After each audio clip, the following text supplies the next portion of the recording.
नमस्कार। खबरसार के साथ आज के मुख्य समाचार। चिकित्सा स्वास्थ्य एवं परिवार कल्याण विभाग द्वारा उत्तराखंड में समूह ग के अंतर्गत स्वास्थ्य कार्यकर्ता महिला के रिक्त 391 पदों पर भर्ती। सैन्य सम्मान के साथ हुई जवान की अंत्येष्टि। लेह में ड्यूटी के दौरान हो गया निधन। 14 गढ़वाल राइफल में तैनात सुनील निवासी नायब सूबेदार उम्मेद सिंह का लेह में ड्यूटी के दौरान निधन हो गया था। बृहस्पतिवार को उनका पार्थिव शरीर गांव पहुंचा तो अंतिम दर्शन के लिए ग्रामीणों की भीड़ उमड़ रही थी। नंदाकिनी चुफला नदी में डाल रहे कूड़ा। नंदानगर में नहीं है कूड़ा निस्तारण की व्यवस्था। बदबू से लोग हो रहे हैं परेशान। कूड़ा डंपिंग जोन को हटाने की मांग। चमोली नगर पालिका गोपेश्वर की ओर से चमोली बाजार में अलकनंदा नदी किनारे कूड़ा डंपिंग जोन बनाया जा रहा है। आबादी के नज़दीक होने के कारण स्थानीय लोग इसका विरोध कर रहे हैं। नंदानगर मां नंदा के मायके कहे जाने वाले नंदानगर में नंदाकिनी और चुफला नदी मेल ढो रही है। नगर से कस्बे तक कूड़े की निस्तारण नदियों में किया जा रहा है, जिसमें नदियां प्रदूषित हो रही हैं। गोपेश्वर चमोली ज़िले में बुधवार को दूसरे दिन भी बर्फबारी होती रही। चमोली ज़िले के 50 से अधिक गांव बर्फ़ से ढक गए हैं। इन गांवों में पैदल रास्तों के साथ ही खेतों में बर्फ़ की चादर बिछ गई है। कड़ाके की ठंड के कारण ग्रामीण दिन भर अपने घरों में दुबके रहे। बृहस्पतिवार नीति और माणा घाटी के साथ ही जिले की ऊंचाई वाले पाड़ा, इराणी, झींझी, मोली, मानसू, हुडुंग, मोहनखाल, ब्राह्मंड, थाला, पर्यटन ग्राम, रमणी, धोनी, पेड़ीराम, आला जोखनी, तपोवन, सुरदानी, पल्ला, जोगली, डुमका, कलगोड़ सहित 50 से अधिक गांवों में बर्फबारी हुई है। इन गांवों में पैदल रास्तों के साथ ही खेतों में बर्फ़ की चादर बिछ गई है, जिससे अब आवाजाही में दिक्कत हो रही है। प्रत्यक्ष कर संग्रह 3 गुना बढ़ा। पर आयकर दाताओं के हाथ खाली। प्रत्यक्ष कर के रूप में सरकार की कमाई 3 गुना बढ़ने के बावजूद आयकर दाताओं के हाथ खाली ही रहे। उनके लिए बजट में किसी भी प्रकार की राहत की कोई घोषणा नहीं की गई है। वित्त मंत्री ने कहा, परंपरा के अनुरूप में कराधान के संबंध में किसी भी बदलाव का प्रस्ताव नहीं कर रही है। प्रत्यक्ष कर और आयात शुल्कों सहित अप्रत्यक्ष करों के संबंध में दरों का कोई बदलाव नहीं होगा। कर के मोर्चे पर मध्य वर्ग को राहत नहीं देने के प्रस्ताव पर अर्थशास्त्री डॉक्टर शरद कोहली का कहना है कि कर ढांचे में बदलाव नहीं होना या किसी प्रकार की राहत नहीं मिलना आयकरदाताओं के लिए मायूसी की बात जरूरी है। हेमंत सोरेन को भेजा जेल। ईडी रिमांड पर विशेष कोर्ट का फैसला आज। रांची विशेष अदालत ने झारखंड के पूर्व सीएम हेमंत सोरेन को न्यायिक हिरासत में जेल भेज दिया है। प्रवर्तन निदेशालय ईडी ने इस 10 दिन की हिरासत मांगी थी, जिस पर कोर्ट ने फैसला शुक्रवार तक के लिए सुरक्षित रख लिया है। इधर गिरफ्तारी के खिलाफ सोरेन की याचिका पर शुक्रवार को सुप्रीम कोर्ट में सुनवाई होगी।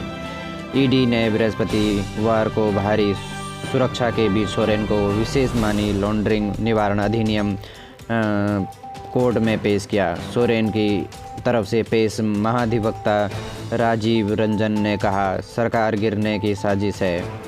सोरेन के खिलाफ कोई सबूत नहीं है। सुप्रीम कोर्ट में CJI DY चंद्रचूड़ की अध्यक्षता वाली पीठ के समक्ष सोरेन की तरफ से पेश वरिष्ठ वकील कपिल सिब्बल ने याचिका पर तत्काल सुनवाई का अनुरोध किया। सॉलिसिटर जनरल तुषार मेहता व additional solicitor general SV Raju ने कहा यह कहते हुए विरोध किया कि इस मामले में हाईकोर्ट में सुनवाई होनी है।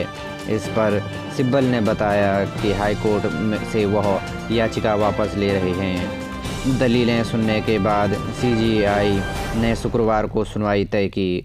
सिब्बल ने वर्चुअल हाईकोर्ट में भी सोरेन का पक्ष रखा है। सेना व्यापक बदलाव के दौरान सेना व्यापक बदलाव के दौर से गुजर रही जनरल पांडे। सेना प्रमुख ने कहा, अग्निवीरों का एकीकरण महत्वपूर्ण मुद्दा। सेना प्रमुख जनरल मनोज पांडे ने कहा कि भारतीय सेना एक परिवर्तनकारी बदलाव से गुजर रही है। इसके साथ ही हमने विशेष अभियान संबंधी तैयारियों को और मजबूत करने के लिए इनकी रूपरेखा तैयार की है। सेना प्रमुख ने पुणे शहर में बॉम्बे सेपर्स युद्ध स्मारक शताब्दी समारोह और स्मृति परेड में एक सभा को संबोधित करते हुए यह बात कही। उन्होंने बृहस्पतिवार को कहा कि सेना रेजिमेंट और अन्य इकाइयों में अग्निवीर को समावेश और एकीकरण एक महत्वपूर्ण मुद्दा है जिस पर विशेष ध्यान दिया जा रहा है। उसका चयन निष्पक्ष, पारदर्शी और विश्वसनीय स्वचालित प्रणाली के माध्यम से किया जा रहा है। अग्निपथ योजना मानव संसाधन प्रबंधन के क्षेत्र में एक महत्वपूर्ण कदम है। उन्होंने आगे कहा कि बॉम्बे सेपर्स का इतिहास वीरता, बलिदान और साहस से भरा है। इसने युद्ध के दौरान मैदान, शांतिकाल, खेल और कई अन्य क्षेत्रों में अपनी कार्यदक्षता, दृढ़ संकल्प, कड़ी मेहनत और प्रशिक्षण के माध्यम से नाम कमाया है। उन्होंने कहा, राष्ट्रीय निर्माण गतिविधियों में बॉम्बे सेपर्स की भूमिका महत्वपूर्ण है। मुझे यकीन है कि यह कब सभी क्षेत्रों में उत्कृष्ट कार्य करना जारी रखेगा और भारतीय सेना का नाम सबसे ऊपर रखेगा। जनरल पांडे ने कहा कि भारतीय सेना को आधुनिक, अनुकूलनीय, प्रौद्योगिकी सक्षम और अधिक मजबूत और कुशल बनाने के लिए जारी रहेगा। एजेंसी चुनाव से पहले अधूरी रह गई पुरानी पेंशन की मांग। देहरादून। मुख्य संवाददाता लोश। चुनाव से पूर्व कर्मचारियों की पुरानी पेंशन बहाली की मांग अधूरी रह गई है। अंतरिम बजट में न पुरानी पेंशन बहाली का ऐलान हुआ, न ही नई पेंशन स्कीम को और अधिक आकर्षक बनाने को लेकर कोई प्रावधान किए गए, जबकि कर्मचारी संगठन गैर भाजपा शासित राज्यों की तरफ पूरे देश में पुरानी पेंशन बहाली की बांट जोह रहे थे। अक्टूबर 2005 के बाद नियुक्त हुए कर्मचारियों की पुरानी पेंशन का लाभ नहीं मिल रहा है।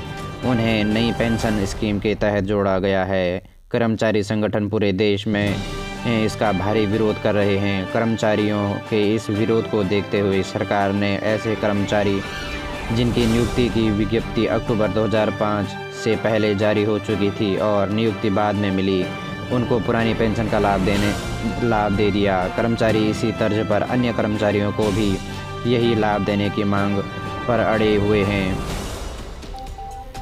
एक सूत्रीय मांग का निस्तारण को लेकर पूरे देश में सरकारी कर्मचारी आंदोलन कर रहे हैं। राष्ट्रीय पुरानी पेंशन बहाली आंदोलन के प्रदेश अध्यक्ष जीतमणि पेन्युली ने कहा कि कर्मचारियों को बड़ी उम्मीद थी कि पुरानी पेंशन बहाली का लाभ अंतरिम बजट में दिया जाएगा। यह मांग पूरी न होने से कर्मचारी निराश जरूर हैं, लेकिन हमारा आंदोलन इससे प्रभावित नहीं होने वाला है। पूरे जोश से आंदोलन की मुहिम जारी रखेंगे।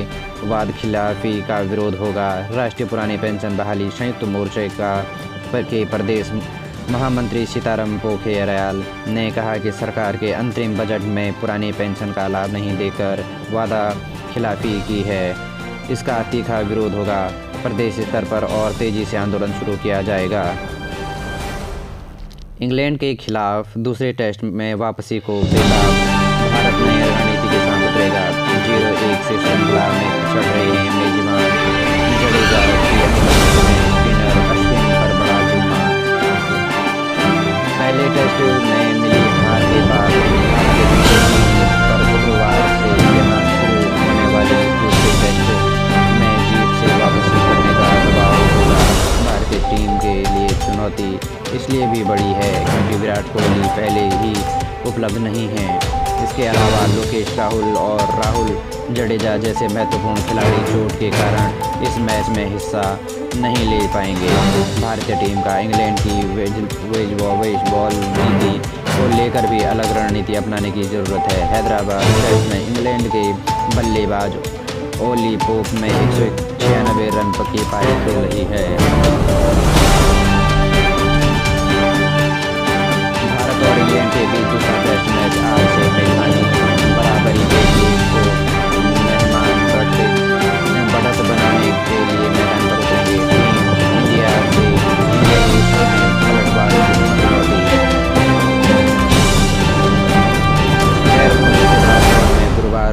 मुख्यमंत्री पुष्कर सिंह धामी ने राज्यपाल लेफ्टिनेंट जनरल गुरमीत सिंह से मिलकर उन्हें जन्मदिन की शुभकामनाएं दी। साथ ही काबीना मंत्री गणेश जोशी, कपूर विधायक सुरेश गढ़िया सहित तमाम लोगों ने राज्यपाल को जन्मदिन की बधाई दी।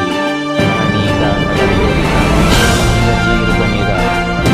मुख्यमंत्री पुष्कर सिंह धामी का प्रतियोगी परीक्षाओं के लिए सख्त नकल विरोधी कानून नजीर बनाने जा रहा है।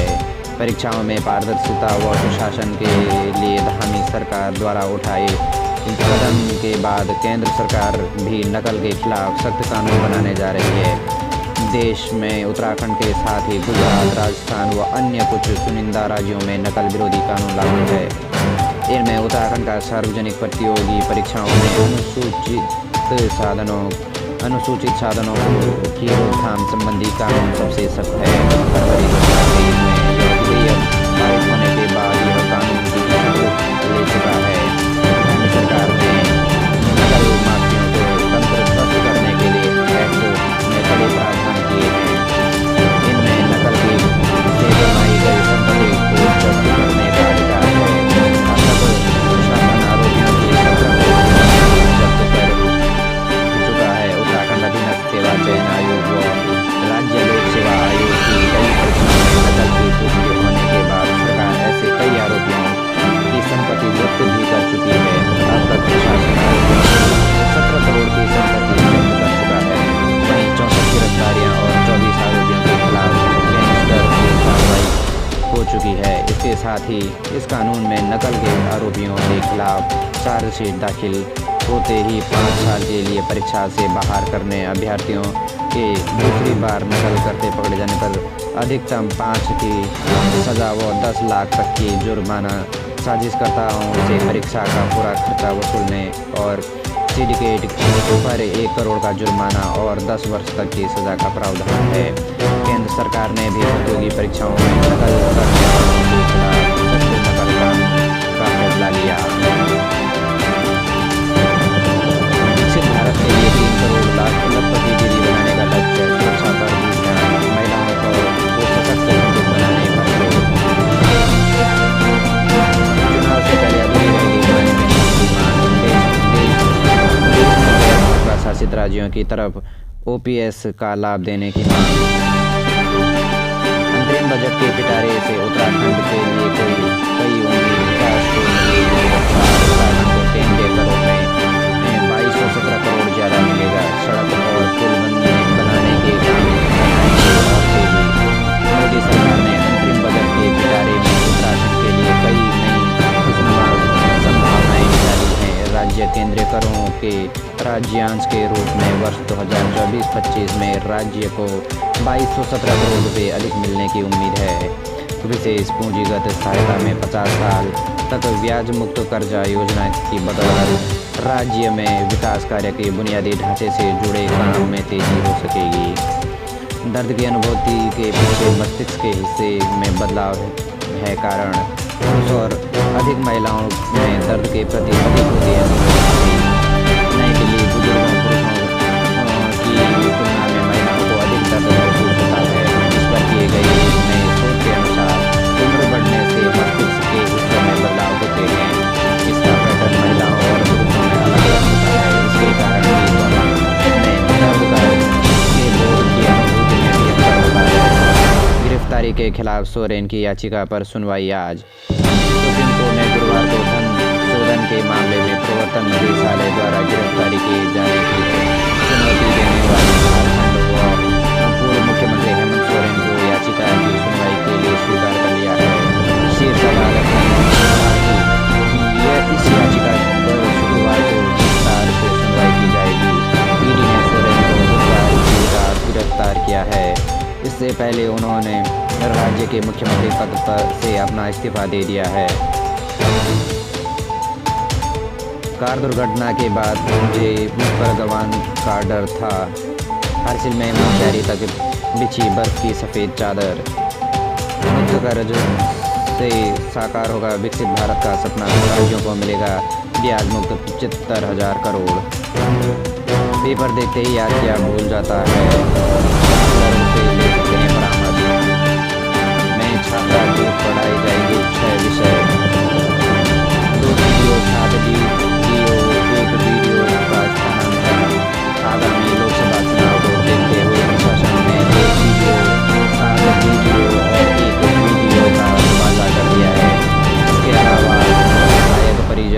अफसरों को भी स्थानांतरण किया है। उपर्युक्त ग्राम्य विकास पौड़ी प्रकाश रावत को मुख्य विकास अधिकारी रुद्रप्रयाग के पद पर तैनाती दी गई है, जबकि रुद्रप्रयाग नरेश कुमार को उपायुक्त ग्राम्य विकास पौड़ी की जिम्मेदारी सौंपी गई। अपर सचिव गोयल ने तबादला आदेश जारी किए। खंड विकास अधिकारी रामगढ़ में काल कमल किशोर पांडे को इस पद पर उधम सिंह नगर भेजा गया। गुलदार के हमले से बचा घायल, सीढ़ियों की ओट में बैठा था, बच्चे के शोर मचाने पर भागा। अगस्तमुनि ब्लॉक के ग्राम पंचायत बकली में खलिया गांव में गुलदार ने 4 वर्षीय बच्चे पर हमला कर उसे घायल कर दिया है। प्रवक्ता के होने से बोर्ड परीक्षाओं की तैयारी हो रही है प्रभावित। बद्रीनाथ हाईवे समान पट्टी से आगे हुआ बंद, औली में फंसे वाहन। बर्फबारी से गंगोत्री यमुनोत्री हाईवे में बाधित गांव मार्ग चौरंगी खाल के पास अवरुद्ध। पूजा की अनुमति के खिलाफ हाईकोर्ट पहुंची मसाजिद कमेटी। सुप्रीम कोर्ट ने सुनवाई से इनकार करने से उच्च न्यायालय जाने की सलाह। बारिश बर्फबारी से कहीं खिले चेहरे कहीं मुरझाए। 25,000 रुपये तक के